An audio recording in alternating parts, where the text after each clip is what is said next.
சை, என்னோட பேரு தினேஷ். ஒரு நாள் என்னோட சித்தி எனக்கு கால் பண்ணி, "அவசரமா என்னோட ரூமுக்கு வான்னு" சொன்னாங்க. அவங்க பேசுறத வச்சு நானும் ஏதோ அவசரமா இருக்குமோன்னு நெனச்சுக்கிட்டு, வேகமா மேல இருக்கக்கூடிய அவங்களோட ரூமுக்கு போனேன். அப்போ என்னோட சித்தி கட்டில்ல படுத்துக்கிட்டு, "வலிக்குது, வலிக்குதுன்னு" சொல்லிட்டு இருந்தாங்க. "என்னாச்சு சித்தி?" ன்னு கேட்டப்ப, "நான் பாத்ரூம்ல வலிக்கி விழுந்துட்டேன். கால் ரொம்பவே வலிக்குது. கொஞ்சம் தைலம் தடவி விட முடியுமா?" கேட்டாங்க. நான் முதல்ல முடியாதுன்னு சொன்னப்ப, "உன்னோட சித்தப்பா இருந்திருந்தா, நான் என்ன சொன்னாலும் அவர் செய்வாரு. உன்னோட சித்தப்பா போறப்போ, உன்னோட சித்திய கவனமா பாத்துக்கோ. அவங்களுக்கு தேவையான உதவிகள செய்டான்னு" சொன்னதுனால, நானும் சரின்னு சொல்லி, பக்கத்துல இருந்த தைலத்த எடுத்து அவங்களோட காலை தடவி விட்டேன். அப்போ என்னோட சித்தி ஒரு சிறிய முகத்தோட "வலிக்குதுன்னு" சொன்னாங்க. அதுக்கப்புறமா அந்த பக்கம் படுத்துக்கிட்டு, "அ முதுகு வலிக்குது. முதுகையிலயும் கொஞ்சம் தைலத்த தடவி விடுன்னு" சொன்னாங்க. நானும் சரின்னு சொல்லி, தைலத்த தடவி, அவங்களுக்கு மசாஜ் செஞ்சு விட்டேன். அப்போ அவங்க திடீர்னு எழும்பி கட்டில்ல உட்கார்ந்து, "உனக்கு கதை பிடிக்குமா?" கேட்டாங்க. நானும், "சித்தி, நான் நாவல்கள், நல்ல கதைகள் எல்லாமே படிப்பேன்னு" சொன்னேன். நான் கேட்டேன், "உங்களுக்கு கதை பிடிக்குமான்னு?" அதுக்கு அவங்க சொன்னாங்க, "ஆமா, எனக்கு கதை பிடிக்கும். அதுலயும் பாம்புகள் பத்தின கதைனா எனக்கு ரொம்பவே இஷ்டம். அதுலயும் கருப்பா இருக்கக்கூடிய பாம்புகளோட கதை, நான் ரொம்பவே சுவாரஸ்யமா படிப்பேன்" சொன்னாங்க. நான் கேட்டேன், "எனது பாம்பு கதையா? அது என்ன?" ஆன்னு. அதுக்கு என்னோட சித்தி ஒரு இடத்தை காட்டி, "அதுதான்" அப்படின்னு சொல்லி சொன்னாங்க. நான் ஒரு நிமிஷம் உறைஞ்சு போயிட்டேன். நான் இப்போ "இப்படியெல்லாம் விளையாடாதீங்க சித்தி" அப்படின்னு சொல்லிட்டு அவங்களோட ரூம்ல இருந்து என்னோட ரூமுக்கு வந்துட்டேன். என்னோட பேரு தினேஷ். நான் ஒரு கிராமத்தில் பிறந்தவன். கிராமத்துல இருக்க ஸ்கூல்ல தான் படிச்சு முடிச்சுட்டு, உயர் படிப்புக்காக ஒரு கல்லூரிய தேடிக்கிட்டு இருந்தேன். நானும் என்னோட அப்பாவும் இருந்தோம். அப்போ ஒரு நாள் என்னோட சித்தப்பா கால் பண்ணி, என்னோட அப்பா கிட்ட பேசிக்கிட்டு இருந்தாரு.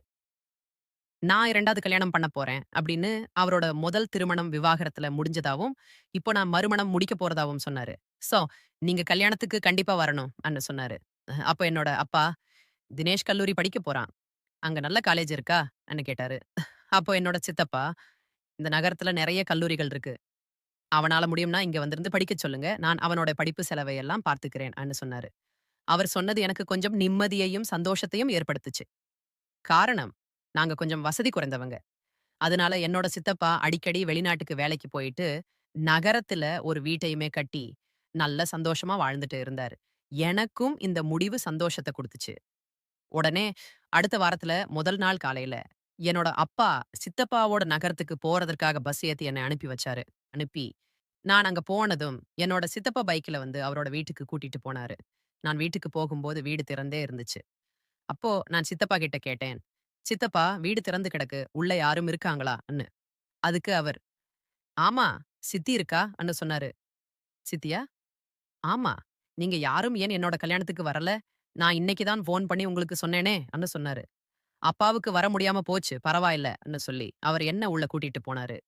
உள்ள போனதும், "இதுதான் உன்னோட சித்தி"ன்னு என்ன அவங்க கிட்ட அறிமுகப்படுத்தி வச்சாரு. என்னோட சித்தி ரொம்ப அழகா இருந்தாங்க. அவங்கள பார்க்கறதுக்கு தக்காளி பழத்த போல அவ்வளவு பளபளன்னு இருந்தாங்க.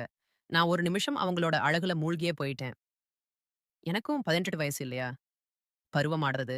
எனக்கும் 18 வயசு இல்லையா? இந்த பருவத்துல அழகான பெண்கள பார்க்கும் பொழுது, ஒரு நிமிஷம் யாருமே மெய் மறந்து போயிடுவாங்க. நானும் என்னோட சித்திக்கிட்ட வணக்கம்ன்னு சொல்லிட்டு, நான் தினேஷ்ன்னு சொல்லி என்னோட பேர சொல்லி அறிமுகப்படுத்திக்கிட்டேன். அப்போ அவங்க நான் தான் குமுதான்னு சொல்லி அவங்கள அறிமுகப்படுத்திட்டாங்க. அதுக்கப்புறம் என்னோட சித்தப்பா அன்னைக்கு ஈவினிங் என்ன கூப்பிட்டு, "தினேஷ், நாளைக்கு காலையில நான் சவுதி அரேபியாவுக்கு வேலைக்கு போறேன். நீயும் சித்தியும் தான் இந்த வீட்ல இருப்பீங்க. சித்தி தனியா இருப்பா" அப்படிங்கிறதுக்காக நான் உன்ன கூப்பிட்டேன். இந்த டவுன்ல நெறைய காலேஜ் இருக்கு. கல்லூரியில உள்ள எல்லா ஃபோன் நம்பரையும் எடுத்து வச்சிருக்கேன். உன்னோட சித்தி உனக்கு நல்ல காலேஜ் பார்த்து உன்ன சேர்த்து விடுவா. நீ ஒண்ணும் நெனச்சிராத. உன் செலவுக்கு எல்லாத்துக்கும் நான் பார்த்துக்கிறேன்னு சொல்லி, அன்னைக்கு நைட் உணவு சாப்பிட்டதுக்கு அப்புறமா நாங்க எல்லாருமே தூங்க போயிட்டோம். என்ன ஒண்ணும் நெனச்சிராத. உன்னோட செலவுக்கு எல்லாத்துக்குமே நான் பார்த்துக்கிறேன் அப்படின்னு சொல்லி, அன்னைக்கு நைட் நாங்க 3 பேரும் ஒண்ணா உட்கார்ந்து சாப்பிட்டு முடிச்சுட்டு தூங்க போனோம். அந்த வீட்ல எனக்கு ஒரு ரூம் குடுத்திருந்தாங்க. நல்ல வசதியான ரூம். நான் என்னோட புத்தகங்களையும், ஊர்ல இருந்து கொண்டு வந்த என்னோட தின்பண்டங்களையும் அங்க அடுக்கி வச்சுட்டு படுத்திருந்தேன். நைட் ஒரு 2 மணி இருக்கும். அப்போ சித்தப்பாவோட ரூம்ல சித்திக்கும், சித்தப்பாவுக்கும் சின்ன சண்டை. நான் மேல போயிட்டு, "என்ன சித்தப்பா?"ன்னு கேட்டப்போ, "ஒண்ணுமில்ல. நீ போய் தூங்குன்னு" சொல்லி என்னை அனுப்பி வச்சாரு. நானும் வந்து படுத்துட்டேன். நைட் ரொம்ப நேரம் நான் தூங்காமல், அன்னைக்கு கொஞ்சம் அசந்து தூங்கிட்டேன். காலையில ஒரு 10 மணி இருக்கும் எழுந்தேன். சித்தப்பாவ வீட்ல காணோம். நான் சித்தி கிட்ட போயிட்டு, "சித்தி, சித்தப்பா எங்கன்னு?" கேட்டேன். "உன்னோட சித்தப்பா காலையில 4 மணிக்கே போயிட்டாரு. நீ ரெடி ஆகு. நம்ம காலேஜுக்கு போயிட்டு சீட் இருக்கான்னு கேட்டுட்டு வருவோம்." அப்படின்னு சொன்னாங்க. நாங்க 2 பேரும் தயாராகி 2, 3 காலேஜுக்கு போயிட்டு பார்த்துட்டு, 4வதா ஒரு காலேஜ் எனக்கு பிடிச்சிருந்தது.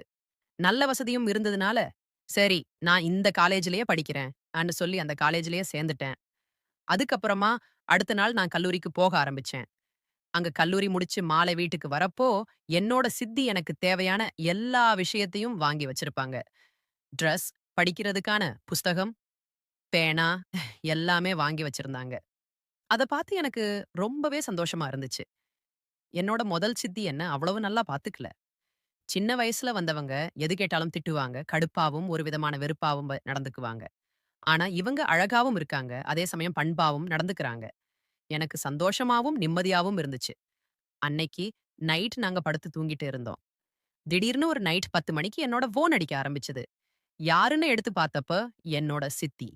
அவங்க மேல இருக்கக்கூடிய ரூம்ல தூங்கிட்டு இருக்குறாங்க. எதனால சித்தி எந்த நேரத்துல கால் பண்றாங்கன்னு சொல்லி போனேன். அட்டெண்ட் பண்ணி பேசினேன். அப்போ என்னோட சித்தி, "என்னோட ரூமுக்கு மேல வா, அவசரம்ன்னு" சொன்னாங்க. நான் அவங்க பேசுறதின் பதட்டத்த பார்த்துட்டு, என்ன பிரச்சனையோ தெரியலன்னு சொல்லி பதறி அடிச்சுக்கிட்டு, அவங்க ரூமுக்கு ஓடி போனேன். அப்ப சித்தி கட்டில்ல படுத்திருந்தாங்க. "என்ன சித்தி?"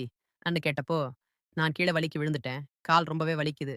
கொஞ்சம் தைலம் தேய்ச்சு மசாஜ் செஞ்சு விடுன்னு" சொன்னாங்க. நான் 1 நிமிஷம் விட முடியாதுன்னு சொன்னப்ப, அவங்க, "உன்னோட சித்தப்பா இருந்திருந்தா, நான் என்ன சொன்னாலும் செய்வாரு. உன்னோட சித்தப்பா போறப்போ, தினேஷ் ரொம்பவே நல்ல பையன். நீ எது சொன்னாலும் அவன் செய்வான்னு சொல்லி என்கிட்ட சொன்னாரு. ஆனா, அவர் என்கிட்ட சொன்னதெல்லாம் பொய், நெனைக்கிறேன்." அப்படின்னு சொன்னாங்க. என்னோட சித்தப்பா என்ன நல்லாவே பாத்துக்கிட்டாரு. அவரு இவங்க கிட்ட இப்படி சொல்லிட்டு போயிருக்காருன்னா, சரி அப்படின்னு சொல்லி அவங்களோட காலுக்கு தைலம் போட்டு மசாஜ் பண்ணிக்கிட்டே இருந்தேன். அப்போ என்னோட சித்தி மறுபுறம் திரும்பி படுத்துக்கிட்டு, "முதுகும் வலிக்குது, முதுகையும் கொஞ்சம் மசாஜ் செஞ்சு விடுன்னு" சொன்னாங்க. நான் அதை கேட்டு முதல் தடவ தயங்கினேன்.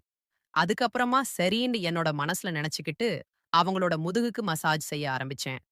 அப்போ என்னோட சித்தி ஏதோ சம்மந்தமில்லாத சின்ன சின்ன விஷயங்கள செஞ்சுட்டு இருந்தாங்க. நான் அத பெருசா நெனைக்கவே இல்ல. அப்போ திடீர்னு கட்டில மேல உட்கார்ந்து, "நீ என்ன படிச்சிருக்க?" அப்படின்னு கேட்டாங்க. நான் +2 படிச்சிருக்கேன் அன்னு சொன்னேன். "உனக்கு கதைகள் பிடிக்குமா?" அன்னு கேட்டாங்க. "ஆமா சித்தி, நான் நாவல்கள், நல்ல தத்துவ கதைகள் எல்லாமே படிப்பேன்" அன்று சொன்னேன். நானும், "உங்களுக்கு என்ன பிடிக்கும்?" அன்று சொல்லி கேட்டேன். அதுக்கு அவங்க சொன்னாங்க, "எனக்கு கதைகள் மீது விருப்பம். அதுலயும் பாம்பு கதைகள்னா எனக்கு ரொம்பவே பிடிக்கும். அதுல குறிப்பா கருப்பான பாம்புகள் பத்தின கதைகள் எனக்கு இன்னுமே இன்பத்த குடுக்கும்" அன்னு சொன்னாங்க. "என்ன கருப்பு பாம்பா? இது என்ன சித்தி புதுசா இருக்கு. இப்படி ஒரு கதைய நான் கேள்விப்பட்டதே இல்ல" அன்னு கேட்டதுக்கு, என்னோட சித்தி அந்த இடத்த காட்டி, "இதுதான்" அன்று சொல்லி சொன்னாங்க. ஒரு நிமிஷம் நான் உணர்ந்தேன். ஆனா என்னோட பேச்ச கேட்காம, என்னோட கண்டிஷன் இல்லாம, என்னோட அண்ணன் வானத்த எட்டி ஆரம்பிச்சான். என்ன செய்றது? 18 வயசு இல்லையா? பம்பரம் கூடிய வயசு இல்லையா? நான் அத அப்படியே எனக்குள்ள வச்சுக்கிட்டு, "இப்படி விளையாடாதீங்க சித்தி"ன்னு சொல்லிட்டு என்னோட ரூமுக்கு வந்து சேர்ந்தேன். அடுத்த நாள் காலையில வழக்கம் போல எழுந்தேன். நான் காலேஜுக்கு போயிட்டு ஈவினிங் வீட்டுக்கு வந்தேன். அப்போ என்னோட சித்தி சொன்னாங்க, "நான் இன்னைக்குல இருந்து ஹாலில் தான் படுக்கப் போறேன். என்னோட ரூம்ல படுத்தா எனக்கு தூக்கமே வரமாட்டேங்குதுன்னு" சொன்னாங்க. நான் அதுக்கு, "உங்க வீடு சித்தி, நீங்க எங்க வேணாலும் தூங்குங்கன்னு சொன்னேன். அதுக்கு உன்னோட ரூம்ல தூங்கவா?" அப்படின்னு சொல்லி கேட்டாங்க. அதுக்கு, "சும்மா இருங்க சித்தின்னு" சொல்லிட்டு நான் என்னோட ரூமுக்கு போயிட்டேன். அன்னைக்கு நைட் நாங்க 2 பேரும் ஒண்ணா உட்காந்து சாப்பிட்டதுக்கு அப்புறமா, நான் என்னோட ரூமுக்கு வந்து படிச்சுட்டு இருந்தேன்.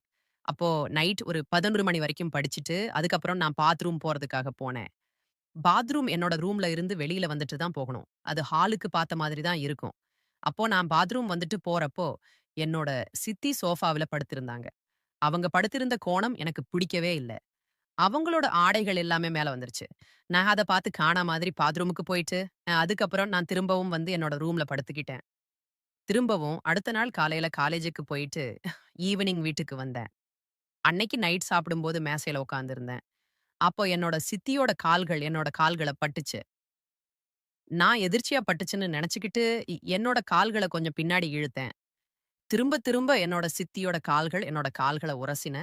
சின்ன தீப்பொறிகள் கசிஞ்சாலும், நான் அத காட்டிக்கவே இல்லை. ஆனாலும் என்னோட சித்தி அத தொடர்ச்சியாவே பண்ணிட்டு இருந்தாங்க. ஒரு கணம் என்னோட கால்களை அவங்களோட காலால் பிடிச்சுக்கிட்டாங்க. "என்ன சித்தி, கால விடுங்க" அன்னு சொன்னேன். சும்மா இருன்னு சொல்லிட்டு அவங்க சாப்பாட்ட கவனிச்சாங்க.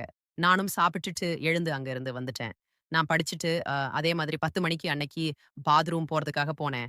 என்னோட சித்தி ஹாலில் சோஃபாவில் படுத்திருந்தாங்க. நான் வரதற்கு முன்னாடி என்னோட சித்தி ஒழுங்கா தான் படுத்திருந்தாங்க. நான் வந்துட்டு போறத கவனிச்சு, அவங்க அவங்களோட ஆடைகளை கொஞ்சம் கலஞ்ச மாதிரியும், சில விஷயங்கள் எனக்கு தெரியற மாதிரியும் செஞ்சாங்க. அதை பார்த்ததும் ஒரு நிமிஷம் எனக்குள்ள ஏதோ ஒரு தவறான எண்ணங்களோட ஆரம்பிச்சது. ஆனா என்னோட சித்தப்பாவோட முகம் என்னோட மனசுக்குள்ள வந்துச்சு. என் சித்தப்பாவுக்கு நாங்க துரோகம் செய்யக்கூடாதுன்னு நெனச்சு, கேட்டு நான் அப்படியே போயிட்டேன். அடுத்த நாளும் அதே மாதிரி, நான் வேணும்னு பாத்ரூம் போறதுக்காக வெளிய வந்தேன். என்னோட சித்தி சோஃபாவுல தான் படுத்திருந்தாங்க. ஆனா நான் ரெஸ்ட் ரூம் போறது மாதிரி, வெளிய வந்து, அங்க போகாம அவங்க என்ன செய்றாங்கன்னு பாத்துக்கிட்டே இருந்தேன். அப்போ என்னோட சித்தி திடீர்னு எழும்பி, அவங்களோட உடைகள அங்க இங்குமா கலச்சிட்டு படுத்துக்கிட்டாங்க. தூங்குற மாரி நடிச்சுட்டு இருந்தாங்க. நான் ரெஸ்ட் ரூம்ல இருந்து வரப்போ, அவங்களோட அரை நிர்வாணம் என்னோட ஆசைகளை தூண்டும் விதமாய் இருந்துச்சு. நான் ஒரு நிமிஷம் என்ன செய்றதுன்னு தெரியாமல் திகைச்சபடி, அவங்களோட அழகையே ரசிச்சுக்கிட்டு இருந்தேன். ஹாலில் போடப்பட்டிருந்த சிறிய ஒளியில், அவங்களோட அழகு என்னை கொல்லிக் கொண்டிருந்தது. அடுத்த நாள் காலையில எழுந்ததும், "ஏன் சித்தி நீங்க இப்படி செய்றீங்கன்னு?" கேட்டதற்கு, "என்ன செஞ்சேன்?" ன்னு கேட்டாங்க. "ஒண்ணும் இல்ல"ன்னு சொல்லிவிட்டேன். அவங்க சமையலறை பக்கமா போயிட்டாங்க. நானும் அது ஏதோ தற்செயலா நடந்துச்சுன்னு நெனச்சுக்கிட்டு, நான் வெளிய போயிட்டேன். அதே போல ஒரு நாள், ஹாலில் அவங்களும், நான் ரூம்லயும் படுத்து தூங்கிட்டு இருந்தோம். விடிய காலையில் 4 மணி போல திடீர்னு கனமழை பெய்ய ஆரம்பிச்சது. இடியோட மின்னலும் இருந்ததுனால, என்னோட சித்தி பயந்த மாதிரி என்னோட ரூம் கதவ தட்டுனாங்க. "தினேஷ், எனக்கு பயமா இருக்கு. நான் உன் ரூம்ல படுத்துக்க வரட்டா? இடி, மின்னல்னா எனக்கு பயம்ன்னு" சொன்னாங்க. நானும், "சரி வாங்கன்னு" சொல்லி நான் மேசையில பக்கத்துல உட்கார்ந்துக்கிட்டேன். என்னோட சித்தி, "வா, வந்து கட்டில்ல படுத்துக்கோ. மழை அதிகமா பயமா இருக்குன்னு" சொன்னாங்க. நானும் தயக்கத்தோட வந்து படுத்தேன். அப்போ என்ன செய்றதுன்னு எனக்கு புரியல. நான் படுத்திருந்தப்போ எனக்கு தூக்கமே வரல. நான் ஏதோ தடுமாற்றமா இருந்தாலும், என்னோட அழகிய சித்திய ரசிச்சுக்கிட்டே இருந்தேன். அதனால, என்னோட பக்கத்துல அவங்க படுத்திருந்ததுனால, எனக்கு தூக்கமே வரல. திடீர்னு ஒரு கை என்னோட நெஞ்ச தொட்டுச்சு. ஒரு நிமிஷம் நான் பதறி போயிட்டேன்.